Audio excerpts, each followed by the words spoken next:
Hello दोस्तों, मेरे YouTube channel में एक बार पुनः आप सभी का स्वागत है। पिछली वीडियो में मैंने आपको पीएचडी के बारे में बताया था, पीएचडी क्या होती है। आज मैं आपको बताऊंगा पीएचडी की एडमिशन की प्रक्रिया किस प्रकार होती है, यानी कि पीएचडी में प्रवेश के लिए जो जो प्रक्रिया होती है उसके बारे में बताऊंगा। सबसे पहले पीएचडी में प्रवेश के लिए हर विश्वविद्यालय या केंद्रीय विश्वविद्यालय एक परीक्षा, जिसे RET, RET, research entrance test और रिसर्च एलिजिबिलिटी टेस्ट भी कहते हैं, उसका आयोजन सीटों की उपलब्धता के आधार पर करवाते थे। और इस टेस्ट में जो नेट JRF पास जो उम्मीदवार हैं उनको परीक्षा में छूट भी देने के साथ ही मेरिट सूची में भी प्राथमिकता मिलती थी, अलग अलग विश्वविद्यालय और अलग अलग यूनिवर्सिटी द्वारा जो भी उनके नियम है उनके अनुसार। इसके अलावा लिखित परीक्षा में जो भी छात्र छात्राएं उत्तीर्ण होते थे उनके 70 अंक और 30 अंक उनके एकेडमिक रिकॉर्ड प्लस इंटरव्यू के आधार पर अंतिम मेरिट जो बनती थी उसके आधार पर पीएचडी में प्रवेश होता था। जून 2024 यूजीसी नेट परीक्षा से पीएचडी में प्रवेश प्रक्रिया को 3 कैटेगरी या श्रेणी में बांटा गया है। वो 3 कैटेगरी या श्रेणी कौन कौन सी है जिसके आधार पर पीएचडी में चयन होता है। जैसे ही आप यूजीसी नेट जो एनटीए द्वारा आयोजित किया जाता है ये आप उत्तीर्ण करते हैं तो आपकी जो अंतिम जो स्कोर कार्ड आता है, मार्कशीट आती है, उसमें ये 3 कैटेगरीज आती है।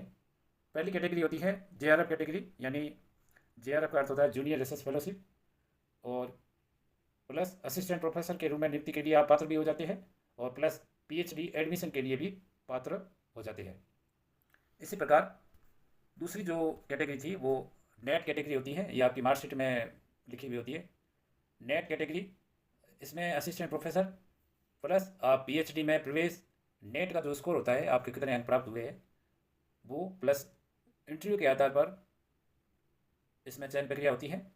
नेट में जो आपको अंक प्राप्त होते हैं इनकी ये सिर्फ 1 वर्ष के लिए मान्य होता है। अगर आपने 1 वर्ष में पीएचडी में किसी भी यूनिवर्सिटी में अगर एडमिशन ले लिया है तो अच्छी बात है। अगर 1 वर्ष में आप नहीं ले पाते हो तो अगली बार फिर से आपको नेट परीक्षा दे के उसमें उत्तीर्ण होने के बाद में जो आपका जो भी कैटेगरी मिलती है उसके आधार पर आपका एडमिशन होगा। फिर तीसरी कैटेगरी आती है ओनली फॉर पीएचडी उत्तीर्ण, यानी आपकी मार्कशीट में लिखा हुआ था कि आप सिर्फ पीएचडी के लिए एलिजिबल हो। इस कैटेगरी में ना तो नेट ना ही JRF, केवल MA जो MA उत्तीर्ण अभ्यर्थी होती है और जो यूजीसी नेट परीक्षा में अंक प्राप्त करते हैं उसके आधार पर आपका पीएचडी में प्रवेश के आधार पर आधार होगा। इन तीनों कैटेगरियों को मिला के यानी आप समझ गए होंगे। अब वर्तमान में क्या होगा कि जैसे ही कोई भी यूनिवर्सिटी अपना पीएचडी के लिए नोटिफिकेशन निकाल देगी सीटों के उपलब्धता के आधार पर, तो उसमें आपको सबसे पहले प्रोसेस ये रहेगी कि उसमें एडमिशन लेने के लिए आपको एक फॉर्म भरना पड़ेगा, और फॉर्म भरने के बाद में आपका इंटरव्यू होगा। इंटरव्यू सामान्यतः 100 अंक का भी हो सकता है, अलग अलग यूनिवर्सिटी अपने नियमों के अनुसार इंटरव्यू के मार्क्स रखेगी। उसमें इंटरव्यू में परफॉर्मेंस के आधार पर आपका इसमें एडमिशन होगा। इसके अलावा एक महत्वपूर्ण प्रश्न है कि अगर आप गवर्नमेंट जॉब में हैं और पीएचडी करना चाहते हैं तो क्या कर सकते हैं। बिल्कुल, आप अगर आप गवर्नमेंट जॉब में हैं, सरकारी नौकरी में हैं, तो आप पीएचडी कर सकते हैं। इसके लिए आपको सबसे पहले संबंधित जो आपका विभाग है उससे एनओसी लेनी पड़ेगी कि हम पीएचडी कर रहे हैं, उनको कोई आपत्ति नहीं होनी चाहिए।